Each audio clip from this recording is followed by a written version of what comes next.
L'atelier Bletterie et les éditions Béton organisent un festival de micro-éditions Footrack. Footrack se déroulera à l'atelier Bletterie du 10 au 24 septembre avec le soutien de la ville de La Rochelle et de la médiathèque Michel Crépeau. Virgile Véron-Guillemot pour les éditions Béton et l'atelier Bletterie nous présente ce festival. Alors, c'est donc un festival qui met en avant le monde de la micro-édition. Voilà, c'est un monde pas très connu, en tout cas pas à La Rochelle, où voilà, il n'y a jamais trop eu d'événements liés à ce monde-là. Mais voilà, c'est un monde qui existe depuis finalement assez longtemps, lié au fanzine, au monde underground. C'est Vous très venez très de dire le vaste. mot important qui était la suite. Qu'est-ce qu'un fanzine et est-ce que c'est toujours générationnellement d'actualité? Est-ce que Un fanzine, ça vient du mot fan et magazine. Et donc, c'est l'idée d'une publication faite soi-même. Au départ, donc souvent donc lié enfin, pour le mot fan, c'était souvent lié à la musique. Enfin, pour ce que j'en sais, la musique punk, rock, voilà, la contre-culture comme ça. Où donc on met en avant sa passion plus ou moins obscure pour voilà, j'ai entendu ça récemment. Il y a un côté au départ un peu ancêtre des réseaux sociaux avec le fanzine, de rallier des communautés parfois à petite échelle.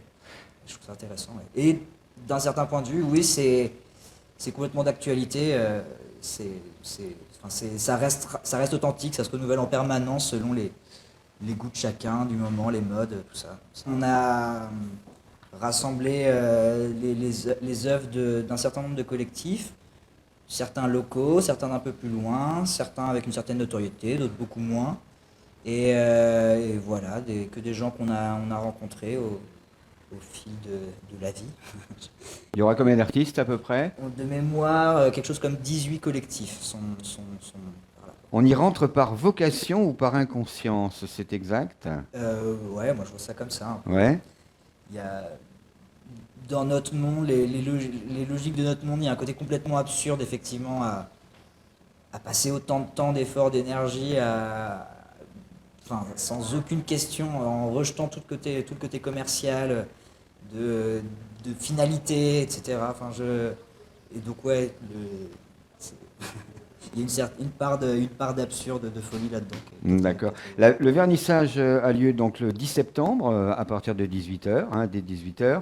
Ça se passe ici. Oui. Tout se passera ici où il y aura donc qu'est-ce qui va se passer à la médiathèque par Alors, exemple? il y a juste la projection de l'avant-dernier jour, le vendredi 23, d'un documentaire qui s'appelle Fanzina.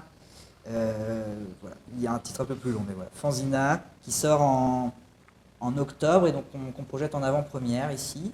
Et le réalisateur Guillaume Guardès sera présent et répondra aux questions. Et ce festival est gratuit pour les. Tout à fait, c'est entrée libre. C'est important, oui. Et tous les ateliers qui sont programmés, voilà, sont à prix très très réduit, ou prix libre, ou prix très très réduit.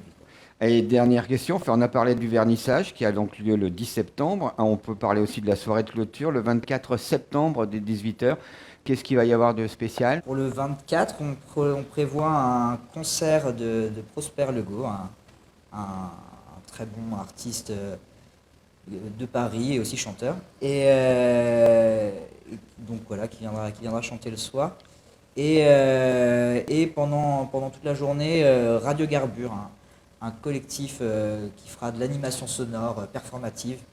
C'est un peu compliqué de décrire leur process, mais ça va être passionnant. Alors on rappelle que c'est l'atelier Bletterie qui s'est associé aux éditions Béton et qui vous présente pour la première édition Footrack, le festival de micro-édition. On a tout dit, on n'a rien oublié? Non, on est pas mal. On n'a plus qu'à vous souhaiter un bon festival, alors donc merci beaucoup. Merci beaucoup.